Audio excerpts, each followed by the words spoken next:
Okay, as I indicated last night in class, I wanted to do a video that does a second t-value problem. We established last night that there was a statistically significant difference in life expectancy, the response variable, based upon rates of smoking. And we did that by looking at the top quartile of smokers and the lowest quartile of smokers. And we found that the lowest quartile smokers did indeed have a longer life expectancy. And that was statistically significant. Now we're going to see whether that holds for what we would expect to be a closer. If you remember, too, our estimated t was something. It was either 7.5 or 7.8. It was very high compared to our critical t of 2.069. So what we'll do now is look at the 12 for Q2, which I've already highlighted here, and I'm going to just copy and paste them into Q2. Like so, and then going starting with Kansas and going down to observation 38, Vermont. I will copy and paste for Q3. Okay, and that gives us our data. And now what I want to do is find out what the response is in terms of life expectancy. And so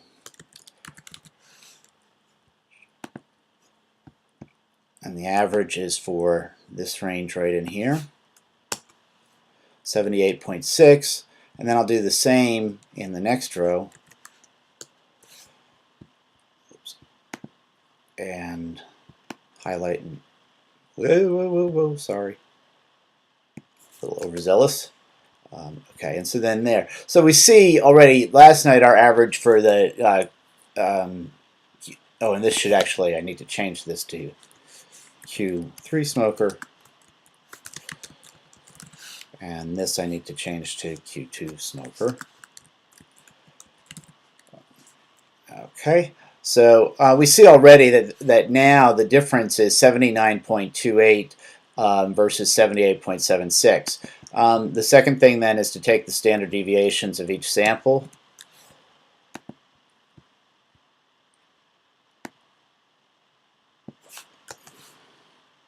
And we'll do that here too. And then for the count, we'll just use the n minus. We'll use the n minus 1. We could do that or not. I mean, we don't have that many observations, but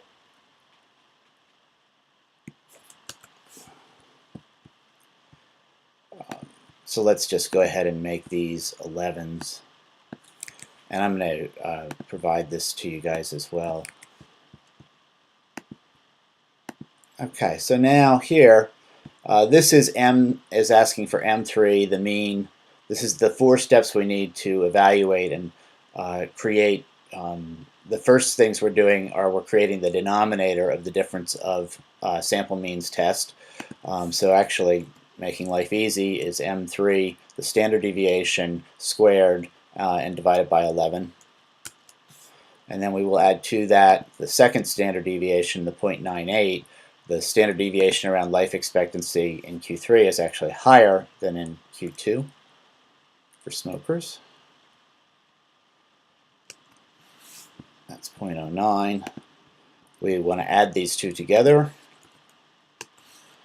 And we want to take their square root, which is simply equals L10 caret to the 1/2 power. The 1/2 power is the way you take the square root. That's an unruly number to be looking at. So let's go ahead and format the cell and the number to just, you could do it to 4. I'm even going to just do it to 3 for our purposes here today. Then we want the t-estimate, which will be the, and again here we want to now make this Q2 minus Q3 average the two means, which really what these are the cells L3 minus L4 divided by L12, and that will be there. And I'm sorry, I just got to, I get alerts from CNN. Okay, and we see that our t-estimate is equal to